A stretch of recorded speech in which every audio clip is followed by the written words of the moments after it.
사람이 일생 동안 살아간 동안에 수많은 문제 앞에 직면합니다.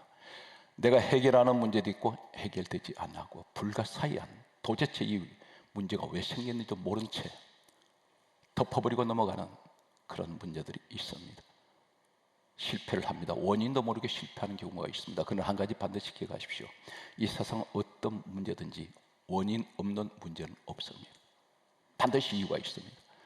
그 문제는 육적으로는 문제의 원인이 있고 영적으로는 문제의 원인이 있습니다. 사람이 몸이 아플 때 자연 발생적으로 발병하는 병이 있는가 하면 하나님께서 성경에 이렇게 강조합니다. 죄 때문에 오는 병이 있습니다. 이 병의 진단을 정확하게 해야 됩니다. 참고로 말씀드리면 마태복음 9장 2절에 중풍병 걸린 사람이 예수님 앞에 나왔을 때에 주님께서 무조건 너 믿음대로 될지어다 말씀하지 않습니다. 너 죄 사함 받았다. 죄를 사하신 권세는 예수님밖에 안 계세요. 주님 앞에 나왔을 때 죄 문제 때문에 중풍병이 왔다는 것입니다.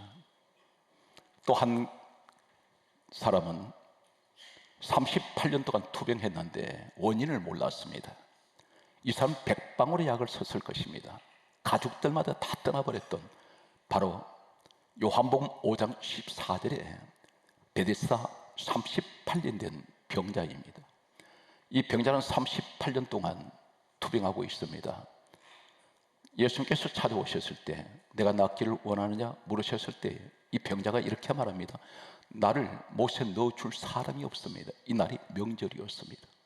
명절인데 이 사람 왜 가족이 없겠습니까? 38년이라는 투병은 가족들 다 떠나게 만들었습니다.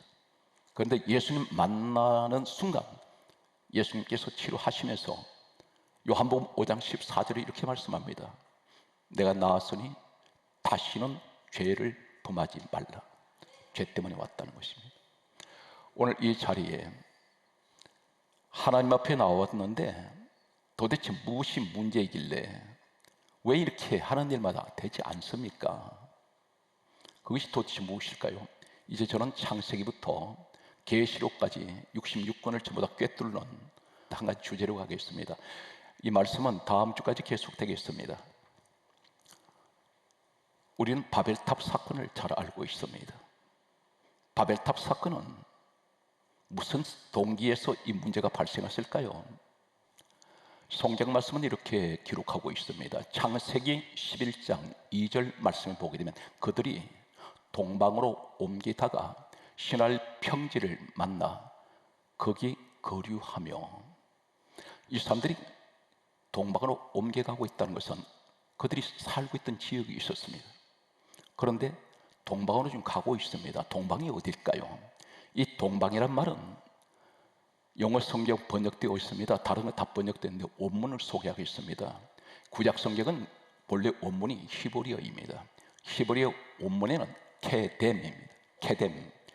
이 동방이란 말이 창세기 11장 2절에 동방, 이 말은 케뎀인데 이 케뎀이란 말이 똑같은 케뎀을 어디서 사용하고 있느냐면 창세기 3장 24절 말씀에 보게 되면 에덴 동산 동쪽, 이 동쪽이 케뎀, 동방입니다. 에덴 동산 동쪽 케뎀. 또 한 군데는 민수기 3장 38절 말씀에 보게 되면 동쪽, 해 돋는 쪽, 이 말씀이 동쪽이라는 말이 케뎀입니다. 그들은 어쩌면 에덴 동산이 있는 동쪽을 향해서 그들은 지금 가고 있었는지 모릅니다. 동쪽은 해 돋는 곳이라 했습니다. 해가 무엇을 의미하고 있습니까? 시편 84편 11절 말씀에는 여호와 하나님은 해요. 복음적으로 말씀드리면 동쪽을 가는 것은, 동방으로 가는 것은 하나님을 만나기 위해서 그들은 가고 있다는 것입니다. 그런데 문제를 만나게 됩니다. 성경이 이렇게 강조합니다. 신할 평지를 만나 잘못된 만남이었습니다. 그 길을 가지 말았어야 됩니다. 여기서 멈춰버립니다. 여기가 중간지대입니다. 교회 안에 중간지대에 있는 사람이 있습니다. 오늘 이 바벨탑을 쌓았던 이 사람들, 신할 평지를 만났던 이 자리는 자신들이 본래 살고 있던 곳에서 동방으로 가는 그 중간 지점입니다. 교회 안에 나왔는데 중간 지대에 서 있는 사람이 있습니다. 이 사람이 가장 문제가 많은 사람입니다. 세상과 하나님 사이에 서 있습니다. 세상 사람도 아니고 하나님 사람도 아닙니다. 걸쳐만 놓았습니다. 이 사람은 언제든지 왜 세상을 못 끊습니까? 세상을 즐기고 있습니다. 그러면서 교회 안에 하나님 믿는다고 말합니다. 우리 모습은 어떻습니까? 여러분 다는 아니겠습니다. 그러나 대다수가 예배 드릴 때만 하나님 앞에 나온 믿음 사람같이 보입니다. 그런데 예배 마치고 성전 나서는 순간 세상 사람으로 변해버립니다. 세상 사람보다 더 악한 사람으로 살아간 사람들이 교회 안에도 있습니다. 이 사람들이 창세기 11장 4절에 보게 되면 이렇게 말합니다. 탑 꼭대기를 하늘에 닿게 하여 우리 이름을 내자, 이렇게 말합니다. 중간지대에 서 있는 사람들은 특징이 자기 이름을 내려고 중간지대에 서 있습니다. 하나님은 전혀 상관없습니다. 지금 하나님을 찾아가고 있는데 뭘 합니까? 탑 꼭대기는 하나님이 쌓게 하십니까? 아닙니다. 인간의 노력으로 탑을 쌓는 사람이 있습니다. 물질의 탑을 쌓고 명예의 탑을 쌓고 세상 지식의 탑을 쌓아서 어디까지 갑니까? 하늘에 닿게 하자. 그런데 결국은 뭡니까? 내 이름 낸다는 것입니다. 자기 이름 내려고 중간 지대에 머물렀던 이 사람들, 하나님 이 모습 보시고 어떻게 하십니까? 창세기 11장 9절 말씀 보게 되면 언어를 이때 저보다 혼잡하게 만들어 버립니다. 대화가 통하지 않습니다. 대화가 다 단절돼 버립니다. 그리고 흩어버리셨습니다. 사람들이 전부 흩어집니다. 만약에 내가 중간지대에 서 있는 신앙을 가진 사람은 그 가정은 어떻습니까? 가족 간에 대화가 되지 않습니다. 대화가 통하지 않습니다. 혹 가정에 저 사람은 같은 부부 사이인데도 같은 가족들인데도 대화가 통하지 않는다고 말하는 사람들이 있습니다. 서로 이해를 못합니다. 언어가 다 다릅니다. 그리고 흩어버립니다. 마음이 각자 모래알처럼 흩어져 버립니다. 가족 몇 명 안 되는 가족이 마음이 하나가 안 됩니다. 왜 그렇습니까? 원인이 당신은 신앙이기 때문에 중간지대에 서 있는 이 사람을 가르쳐 마당 신자라고 부릅니다. 하나님 앞에 가지 않습니다. 더 이상 나가지 않습니다. 성경 말씀은 계속해서 자리를 옮겨갑니다. 믿음의 조상 아브라함을 소개하고 있습니다. 공통점 하나를 소개합니다. 계속 찾아갑니다. 중간지대.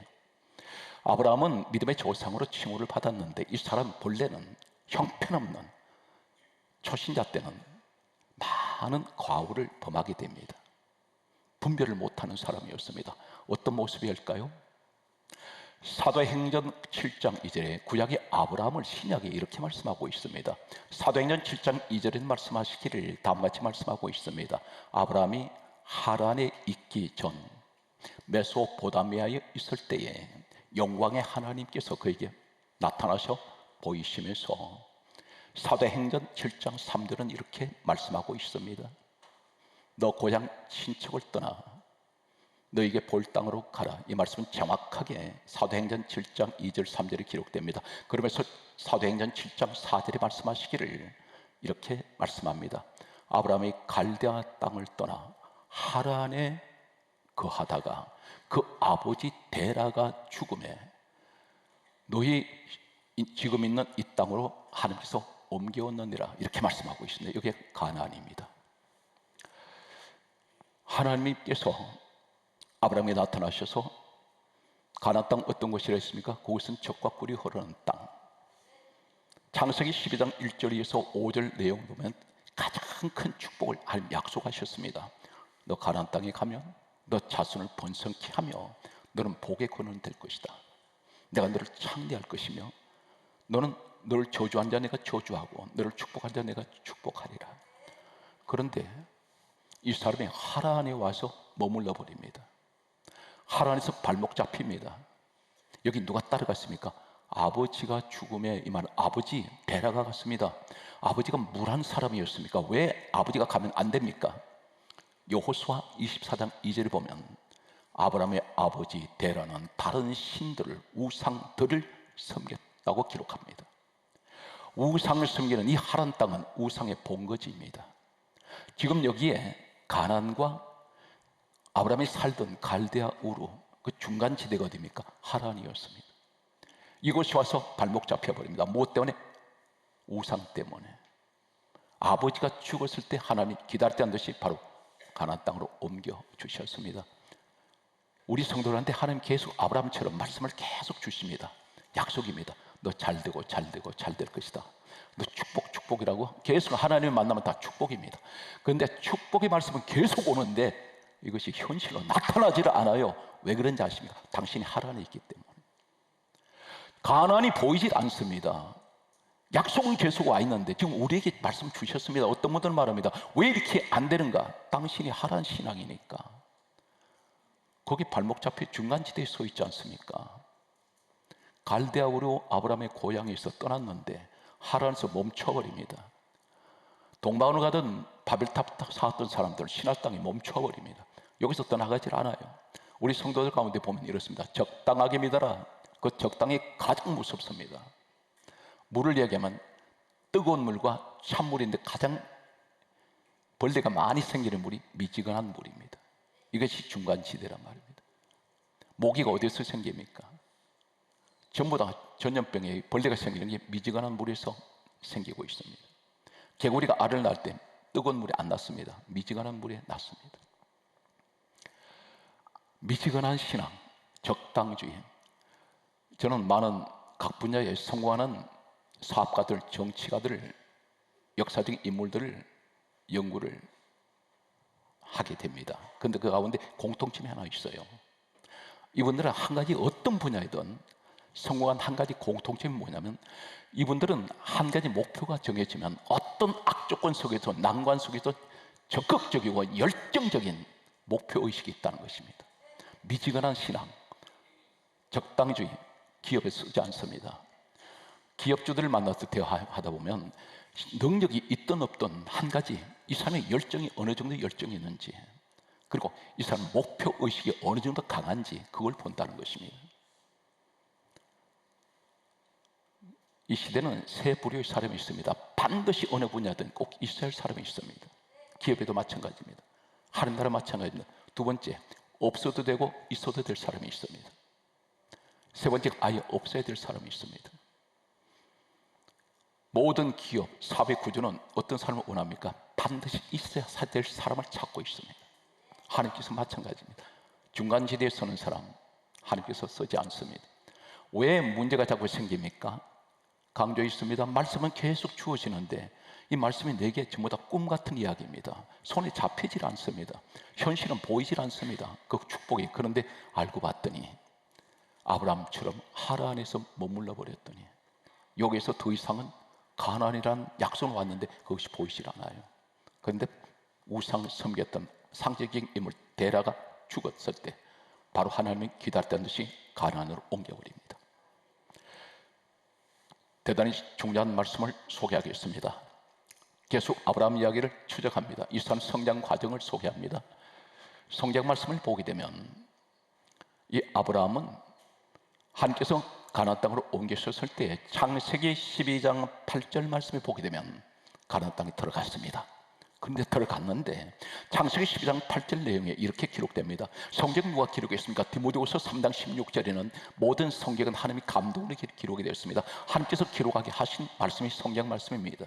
이사야 34장 16절에는 너희는 여호와의 책을 읽어보라 그렇게 말씀하시면서 이는 여호와의 입이 이를 명령하셔서 여호와 영이 이것들 모으셨습니다. 기록은 사람이 했습니다. 성경을 기록한 분은 하나님이신데 왜 이 말씀을 기록하고 있을까요? 소개하겠습니다. 창세기 12장 8절에 보면 아브라함이 서쪽은 베델이요 동쪽은 아이라 그곳에서 아브라함이 제단을 쌓았다고 했습니다. 여호와 하나님께 첫 번째 쌓은 제단입니다. 그런데 여기서 여호와의 이름을 불렀다고 했습니다. 그 말이 부르짖고 기도했다는 것입니다. 제사 예배 드렸습니다. 그런데 한 가지 하나님이 안 나타났어요. 하나님 응답이 없습니다. 이 사람이 왜 그럴까요? 어디에 서 있습니까? 서쪽은 베델 하나님 집입니다. 동쪽은 아이라는 것은 여호수아 시대 때에 하나님이 아이성을 심판하신 것입니다. 멸망시킨 것이 이 아이인데 다시 말해서 세상과 하나님 교회 사이에 중간에 여기서 제단 쌓고 있습니다. 여기서 예배를 드릴 때 하나님 안 만나주세요. 오늘날 교회를 안 나옵니다. 왜 그렇습니까? 교회 가는 거 귀찮습니다.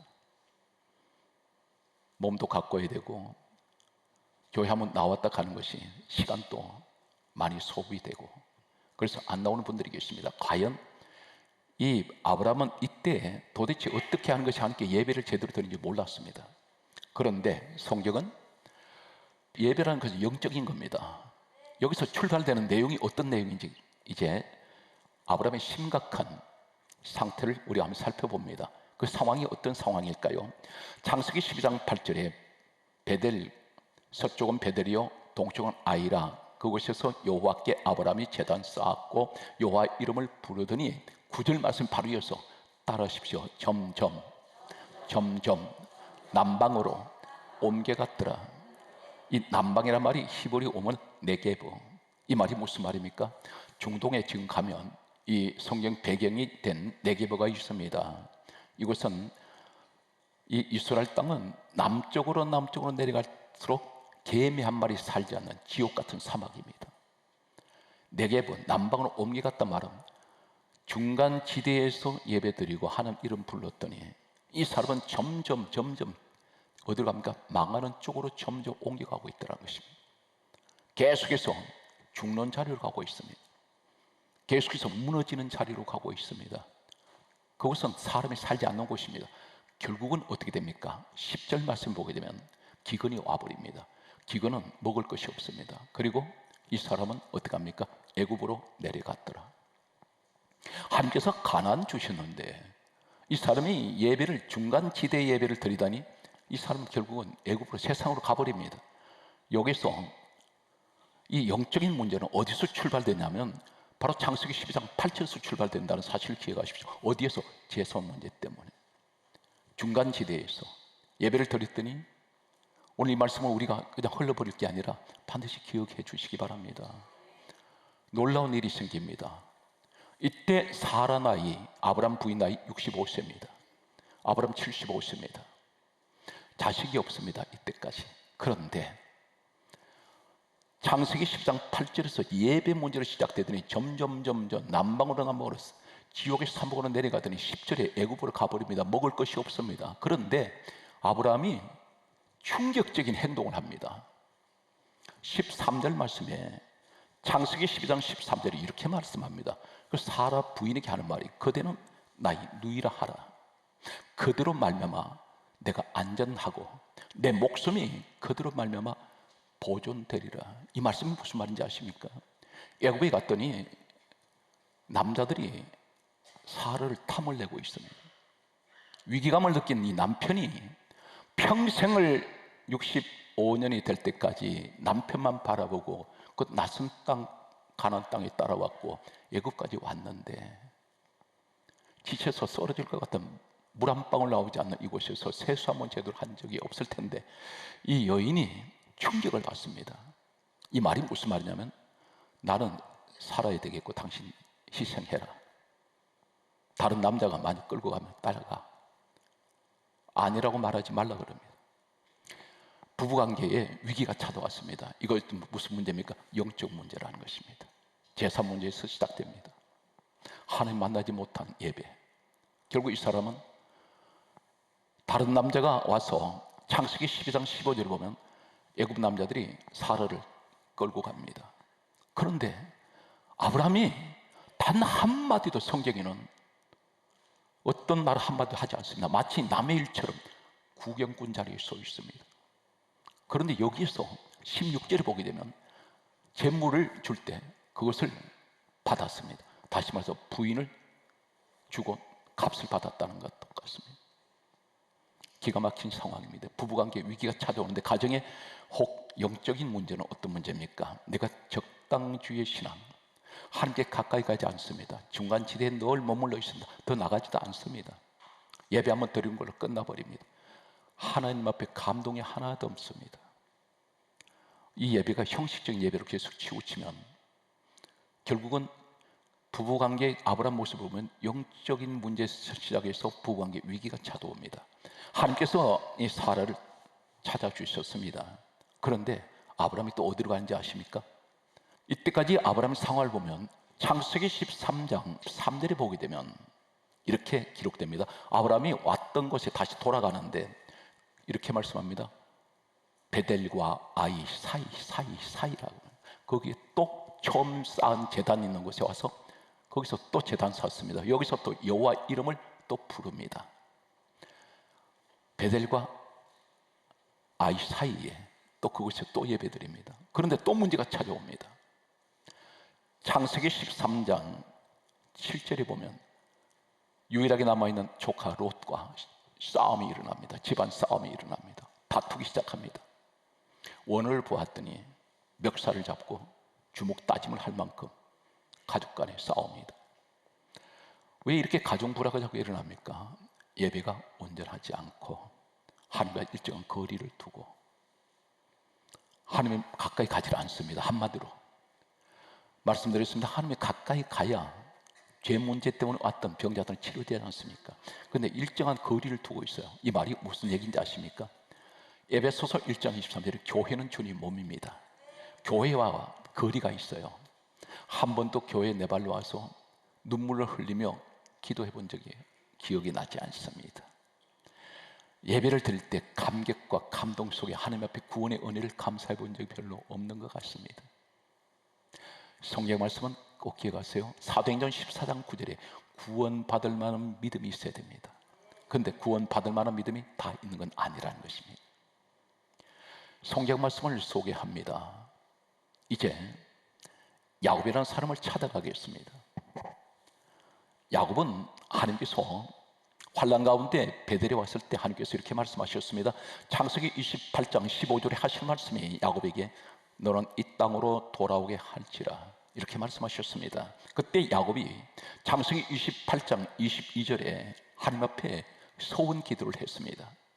내가 세운 이 돌이 하나님의 집이 될 것입니다.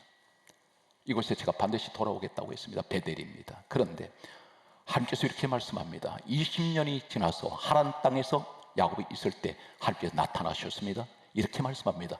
창세기 31장 13절에 하실 말씀이 나는 베델의 하나님이라. 거기서 너가 내게 서운했으니 이곳을 떠나 출생지로 돌아가라. 하나님께서 베델로 돌아오라 하셨습니다. 그런데 야곱이 돌아갑니다. 가는데 창세기 33장 17절에 숫곳에 이르러 자기를 위하여 집을 짓고 가축을 위하여 우리간을 짓습니다. 이 숫곳이 어디냐면 야곱이 떠났던 하란 땅과 돌아간 베델 사이에 있는 곳이 숫곳입니다. 여기다 집을 지었습니다. 가축우리도 짓습니다. 한 집 짓겠다던 이 사람은 짓지 않습니다. 이때에 창세기 33장 17절이 끝나고 34장이 바로 1절이 시작되면서 딸 디나가 백주의 세겜 남녀인데 강간 겁탈당합니다. 여기 시몬 레위가 두 아들이 살인자가 되어버립니다. 이 숫곳 누가 갔습니까? 베델로 가야 될 사람이 아버지가 간 것입니다. 우리 가정을 되게 들여다보면 이렇습니다. 아버지의 잘못은 자식한테 큰 불행을 가져올 때가 있습니다. 부모의 잘못된 선택, 바로 이 야곱의 잘못된 선택은 자녀들을 불행하게 만듭니다. 이때 하나님 음성이 들려옵니다. 창세기 35장 1절에 야곱아 일어나 베델 하나님 집으로 올라오라. 하나님 결국 부릅니다. 어디를 불러요? 환난을 통해서 깨닫게 하세요. 그러시고 하신 말씀이 거기서 제단 쌓으라, 예배 드리라. 그때 야곱은 지금 이때 상황이 어떤 상황이냐면 야곱은 철저하게 어렵습니다. 지금 문제가 터져서 지금 사람이 죽느냐 사느냐는 환경인데 하나님은 베델 오늘날 복음적으로 교회에 와서 예배 드리라는 것입니다. 이것이 앞뒤가 맞지 않는 얘기입니다. 그런데 야곱이 올라갑니다. 올라갈 때 성경 말씀은 이렇게 기록하고 있습니다.